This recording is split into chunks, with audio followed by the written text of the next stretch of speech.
What is up, Pyromaniacs? Power Stasis here. We're back in the car, driving around. You're gonna notice it's a little wonky. It's kind of dark here. Let me see if I can do this without killing myself a little bit. There we go. There we go.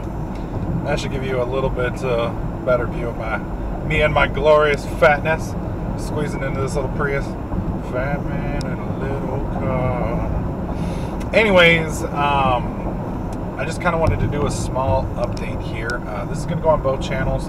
I'm going to be rebranding TDKMinecraft, RIP TDKMinecraft. I think it's been 2 years since I posted a video there, give or take. And I think it's pretty safe to say that I will not be moving back to Minecraft full-time. Ever. You know, it's a great game. Love it. Had a lot of fun with it, but it's just not... it's not something I'm going to be doing full-time anymore. I mean, YouTube is not something I'm going to be doing full-time anymore. So this is something that, you know, for the perceivable future anyways, I'm going to be doing a lot of. You guys like vlogs. Vlogs don't really fit into my main channel, so there's no reason to put it on the main channel. I've got the secondary channel just sitting there. Might as well use it. So, what are we going to be doing on this channel? What's the purpose? What's the point? You know, what is the stuff that you can see? You know, first off, if you're looking for gaming stuff, you're going to want to bounce to my other channel, because that's what we're going to do there. You know, that's not to say that we won't occasionally talk about video games here, or stuff in my life, or things along those lines. But for the most part, this is going to be focused around Uber, Lyft, rideshare in general, side gigs, and things like that. So, you know, if that's something that you're interested in learning more about, et cetera, then, you know, you'll definitely want to stay sub. If that's not something that you're interested in, you know, if you're looking for gaming and stuff, head on over to TDK Stasis. And, you know, if you're not interested in either, then, you know, your time with this channel is probably done. But appreciate you guys hanging out, supporting me for the last couple of years on here, and I wish you guys luck, and hopefully you do the same. So, this is my second week. I can't say full-time because I'm not doing full-time, but I'd say second week of about, let's see, 6 times 4 is 24, about 30 hours a week doing Uber and Lyft in the DFW market. It's Dallas-Fort Worth, for those of you guys who are not familiar with the acronym. And it's definitely better than my last side gig. You know, I've been pulling low-end 15 an hour, high-end 20 to 25 an hour. Unfortunately, you know, this market doesn't seem to tip well on Lyft or Uber. You know, there's times where, you know, you have spikes, you know, and somebody will, but for the most part, it's just base fares. You know, Uber seems to have the majority of the market here. I mean, like, and it's not even close. Like this week, I think I took 30. Well, I mean, I go fucking truck. Holy shit! I turned my phone off of all of this other stuff going on, and apparently my phone decided to open up like every fucking side app that I've ever had. All these like little games and shit running around. Okay, 34 trips on Uber and I think 6 on Lyft. So that gives you guys kind of an idea of what 30 hours online on the platform looks like. Now, keep in mind, that's not a fair shake to Lyft. And what I mean by that is I use another app called Maestro. There will be an affiliate link in the description down below that you can click on if you're curious about that. And what it basically does is allows you to set up preferences for which rideshare app you want to use. So, you know, do you want Uber to be your main app? Do you want Lyft to be your main app? And it will keep whichever one you pick as your main app on top. The other one's in the background.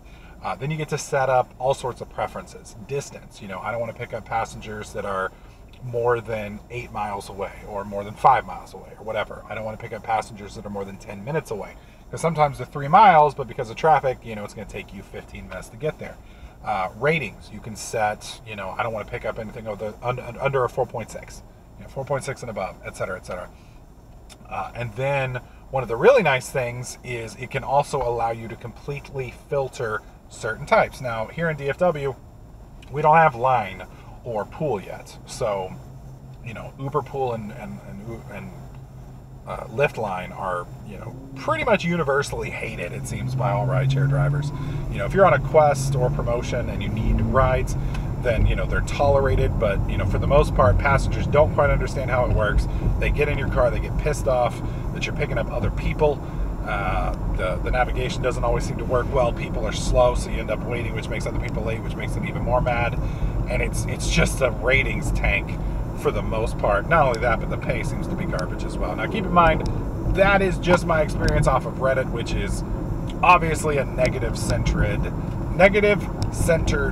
place. You know, people bitch and moan on forums and Reddits, you know, more than they give positive feedback.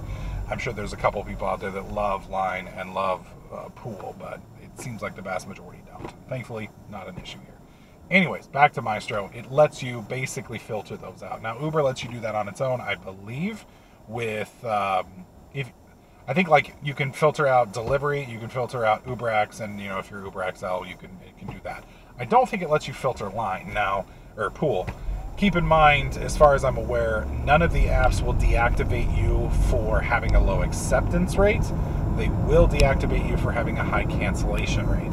So you're welcome to ignore and skip any that you want, and you won't get penalized. However, at least with Lyft, you will miss out on the PDB, the Power Driver bonus, which, you know, at least in my area, is pretty impossible anyways. Like I was telling you earlier, we just don't have enough Lyft rides to really pull that up.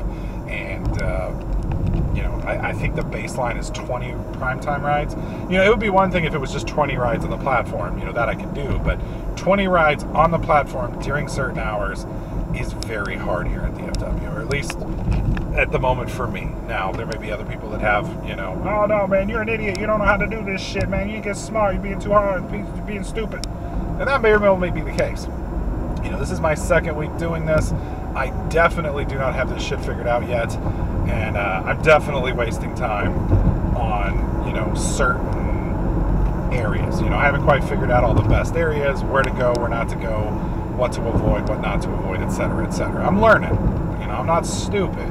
I'm just ignorant. And, you know, if you guys have tips and you'd like to share them, that's the other thing is, you know, the real smart drivers, for the most part, they don't want to share shit.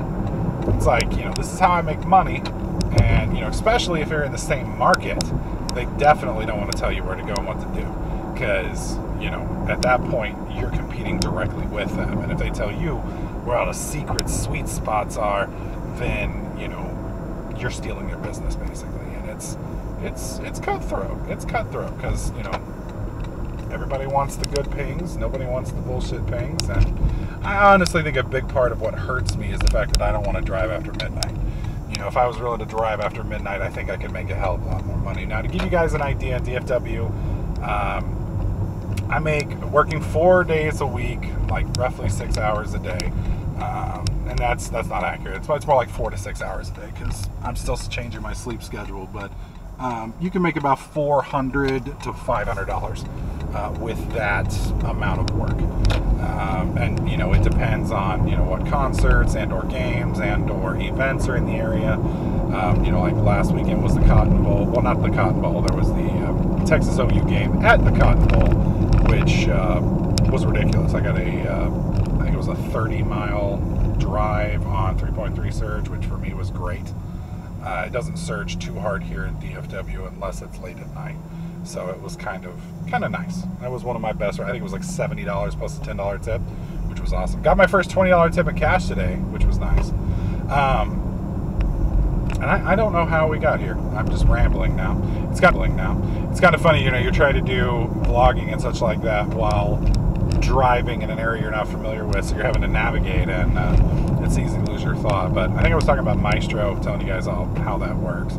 So I've been using that to use both apps, and it's helped, but it's just, like I said, the reason why I think it's unfair to Lyft, now I remember where I was at, is with Maestro, it deactivates the app that you're not using. So if I get a ping on Uber, it turns Lyft off. And then once I finish that ride, it turns Lyft back on. And then if I get a Lyft ride, it turns Uber off. Well, the issue is Uber has a lot more pings. So when I pick up an Uber, it turns Lyft off. And then while I'm finishing this ride, before I drop them off, Uber pings me again, which it auto-accepts. And then before I drop that one off, it pings me again, so it auto-accepts.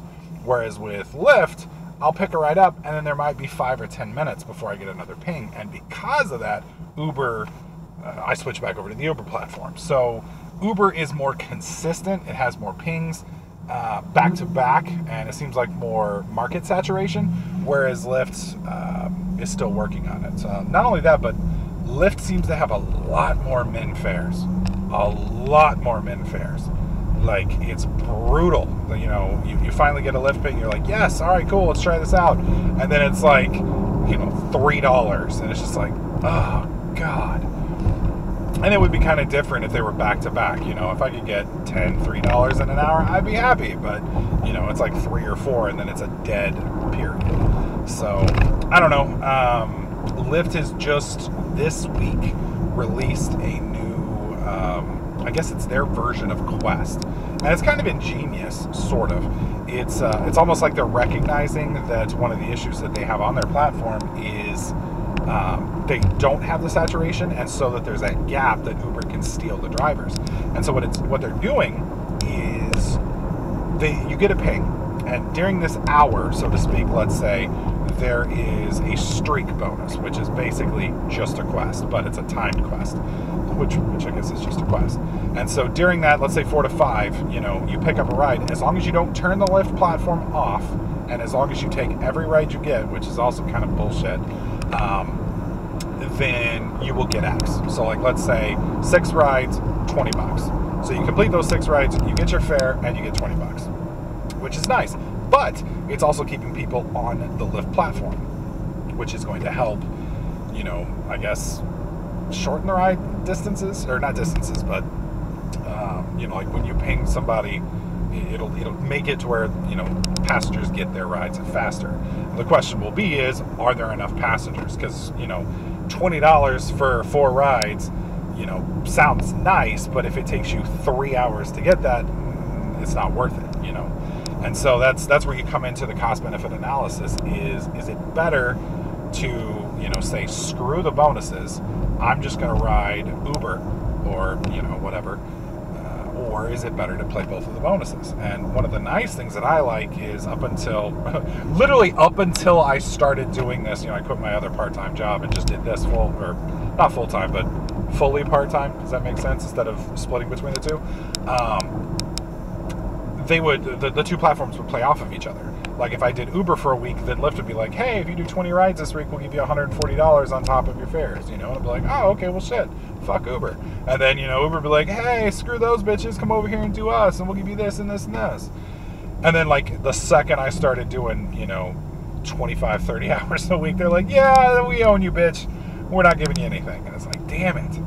So, but it seems weird, like the Lyft platform is doing all these different and weird things. Like, they changed the way PDB worked, which, again, to me doesn't seem like it's even possible here in DFW. Some of the requirements on those are, like, ridiculous. Like, one of them, I think the top tier for, like, 240 bonus is, like, 75 peak rides. A peak ride is a ride that is during peak hours. It doesn't count prime time, which is, you know, when it's saturated and they need more drivers. It's just during peak hours, and peak hours are what they say they are. So, like, you know, 5 o'clock in the morning to 7, you know, Saturday there's like a 3-hour gap in the middle of the day, and then, you know, late at night, and then rush hour, and that's it. So you got to get 75 rides crammed into like 12 hours, and it's just not fucking possible. It might be possible in other markets, but it sure as fuck is not possible here.